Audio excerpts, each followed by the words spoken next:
Today in this video I wanted to briefly go over kind of step-by-step rose care in the desert throughout the year.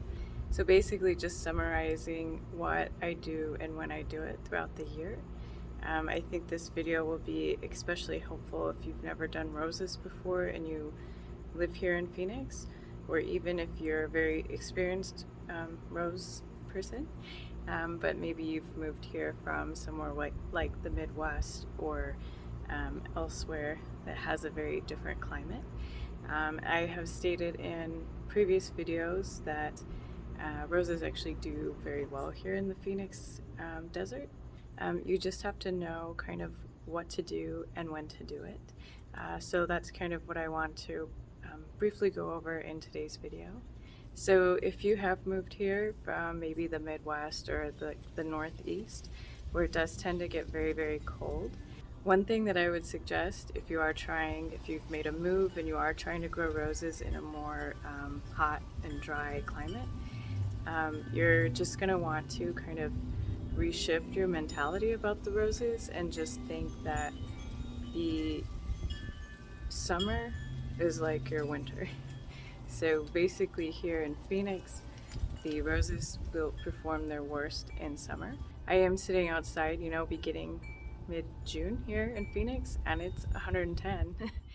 So where your roses would have like flourished in your garden in June, here they're gonna start looking a little hot. So if you've moved here maybe from the south where it is fairly hot there as well, however, it is very humid. So there in that type of climate, you'll probably get a lot of like fungal diseases. Whereas here in Phoenix, I've never had any issue with any fungus aside from some powdery mildew and just a little bit. So on the other side, you do have to nail your watering schedule because it is very dry here, so you need to make sure that your watering is on point and you're delivering the water when you need it. Okay, and also lots of people currently are moving here from California. Moving here from California and trying to do roses here is going to be a lot different. Some of the best looking roses, just most gorgeous looking roses I've personally ever seen have been in California. So while I love my roses in my yard, I think that they're fantastic and I enjoy them very much. They don't have the same, it's definitely not the same climate, and they do not perform as well as they will in California. So I think that if you're from California and you do want to do roses here, you're going to have to maybe shift your mind. You may have to kind of like shift your mindset as to how roses perform and look. Okay, so again, I'm just going to briefly go through kind of rose care throughout the year and kind of let you know kind of what I'm doing each month, when I fertilize, how I water, when I'm pruning, etc.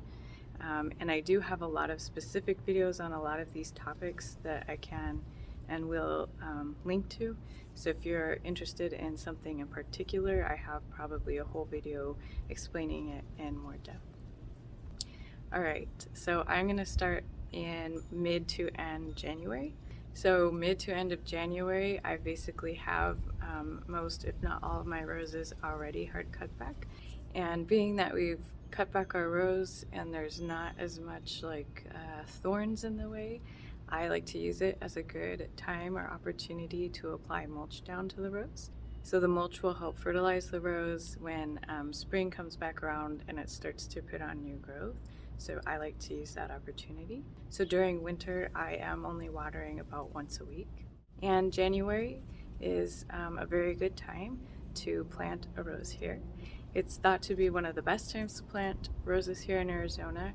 Most nurseries that sell roses will have them bare root, so you can plant them as a bare root rose.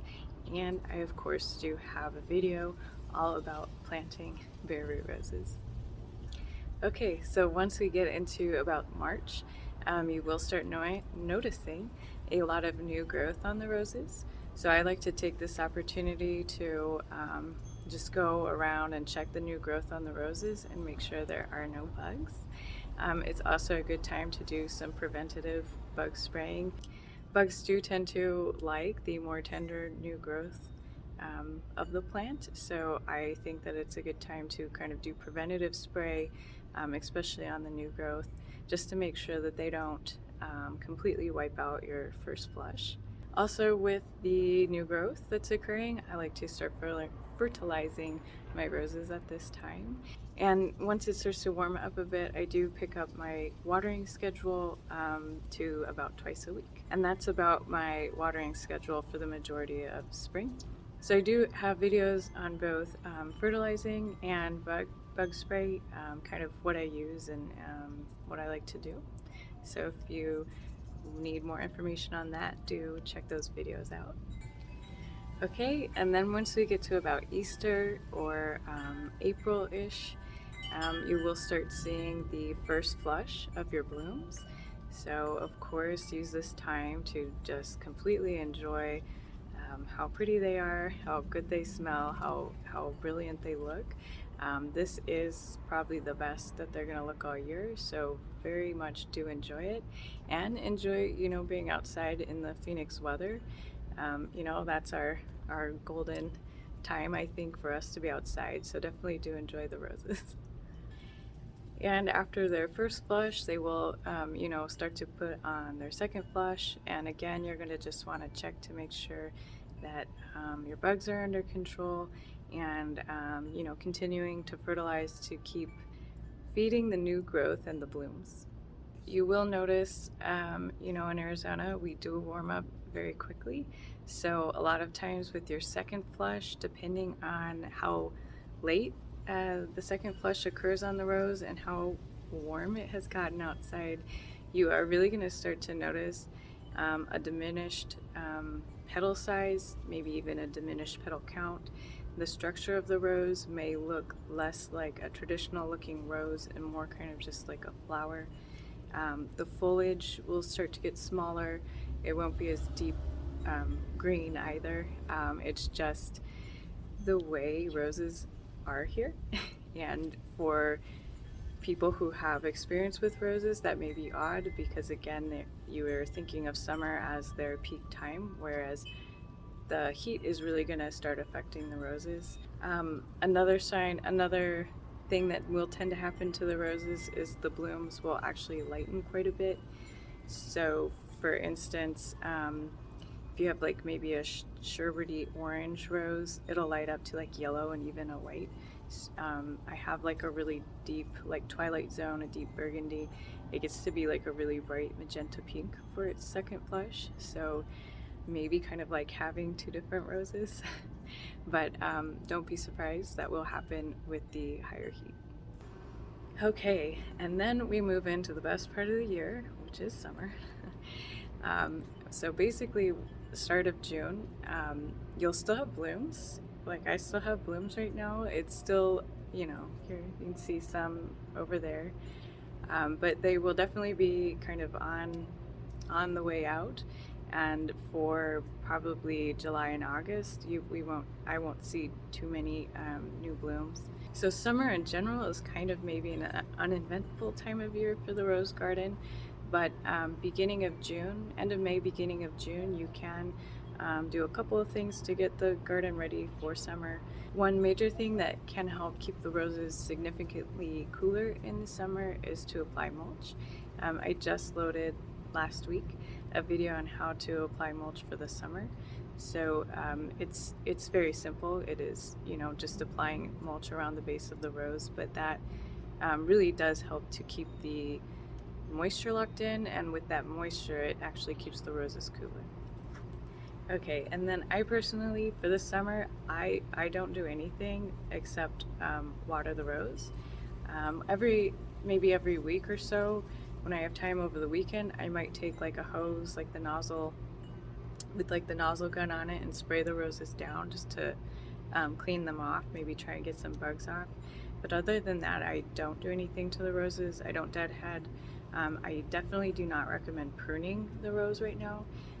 Even though you may be tempted to prune the rose because it looks like it was baking in an oven, and you might want to get rid of that because it's not very attractive. I do not recommend pruning at this time because it is stressful to the rose. So pruning is a stress that makes it want to grow, and we don't really want new growth right now from the rose. We really just want it to kind of chill out. Yeah, so we want all of the energy to go for the rose to go to keeping itself, cool and alive for the summer. And this is the time of year that if you're gonna lose a rose, if one's gonna die on you, it's usually from being very hot outside and then just a bad watering schedule.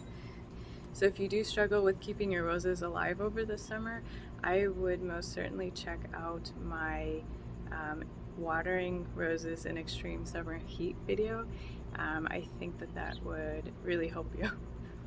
So in that video, I talk about how I like to apply water in my summer watering schedule. I do water every other day in the summer, basically when we start to get into the 105s-ish to when we get out of the 105s-ish. So that tends to be end of May, June, July, August, and even into mid to end September. I also cut way back on fertilizing over the summer. I may apply like once a month, maybe not. That's just me. I think you could, that's just what I do. I think you could do either. I think you could get away with not fertilizing, and I think you could get away with regular fertilizing. Maybe cutting it back just a little bit so you're not overwhelming the rose, because again, we don't want it to really put its effort into new growth, but you do want to give it some food because it needs like nutrition to just sustain itself. So okay, and like I mentioned, I still am probably on my every other day watering schedule even into September. I find September to be kind of a trickier month because you think it's supposed to be like a fall month. Like I think, chai tea and all of these like pumpkin drinks start coming out around September, but I think it's misleading because I think it's still really summer here. So I even into September will forego any pruning or really heavy rose maintenance. But there is a period where it's maybe like mid-end September, beginning October, when it does start to cool down. And that is the time when I like to do fall pruning. So here in Phoenix, not only do we have a blooming season in spring, but we'll also have a blooming season in fall. And to get ready for the fall blooming season, I like to cut off all of the growth and just summerness off of the rose. That way I get it prepared to look good again in fall. So I think the timing is a bit critical on this one because if you do it too early, it'll be warm and all of the new growth will kind of burn up. And if you wait too late, the rose will already be putting on a ton of new growth, and it's probably it will put it on, which is okay. You can, let it grow the way it is, or you can prune it, but to me that's kind of wasted energy. I like to try and prune it back before it starts putting on its new growth for the fall. That way I'm pruning it back not only to kind of cut off the junk from the summer and make it look more appealing when it puts on blooms, but also to cut it back to something more sturdy so that big healthy blooms can grow off of those canes. Again, I do have a video on how I like to do my fall pruning, so if you'd like to see more detail, check that video out. Okay, and with fall, we do get cooler temperatures, so I will drop my watering back to about twice a week. Also with the new growth and the new blooms. I do start fertilizing again. So basically, once I do my fall cutback, I will start kind of maintaining the rose garden again. So our roses, basically beginning October, November, December, even Christmas, you'll have blooms. I always have blooms on Christmas, which is quite nice. The roses will bloom for you for that time. And then right after Christmas is when I like to start doing my hard cutbacks for the winter. So basically, once I notice that a rose has bloomed, it's looked really nice, and then it's kind of done with its flush of blooms, I will go out and cut it back. So if a rose is in the middle of blooming and it's beginning of January, I won't necessarily go out there and just hack it back. I'll wait for the flush of blooms to finish. So maybe mid-January or even end of January.